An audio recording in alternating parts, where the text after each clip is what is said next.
வணக்கம். அன்னையர் தின வாழ்த்து. ஆம், எவள் இல்லை என்றால் நீ இந்த பூமியில் ஜனித்திருக்க முடியாதோ, எவளை இழந்துவிட்டால் மீண்டும் நீ பெற முடியாதோ அவளுக்கு பேரே தாய். ஆம், ஈன்ற பொழுதில் என்னை சான்றோனாக்க நினைத்தவள் தாயே, இது உனக்காக என் தாலாட்டு.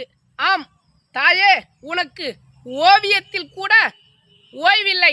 எனக்காக சோகத்தையும் சுகமாக்கியவள், சுவையொதுக்கி பத்தியமானவள் தாயே, நீயே என் அறிவு பள்ளிக்கூடம்.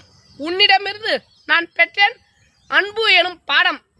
தாய் என்பவள் தாரக மந்திரம், தந்தை என்பவன் வாழ்க்கையின் தந்திரம். அந்த பரமசிவனின் ஜடாமுடியிலிருந்து உருவாகிறாள் கங்கை. இங்கேயும் ஒரு கங்கை, அவள் தாய்மை எனும் மங்கை. நன்றி, வணக்கம். அனைவருக்கும் அன்னையர் தின வாழ்த்துக்களுடன் நாம் சமூகம் சார்ந்தும் விவசாயம் சார்ந்தும் நம்ம ஊர் நாயகன் யூடியூப் சேனலில் பேசி வரோம். உங்களுக்கு பிடிச்சிருந்தா நம்ம சேனலை சப்ஸ்கிரைப் பண்ணுங்கள். நன்றி.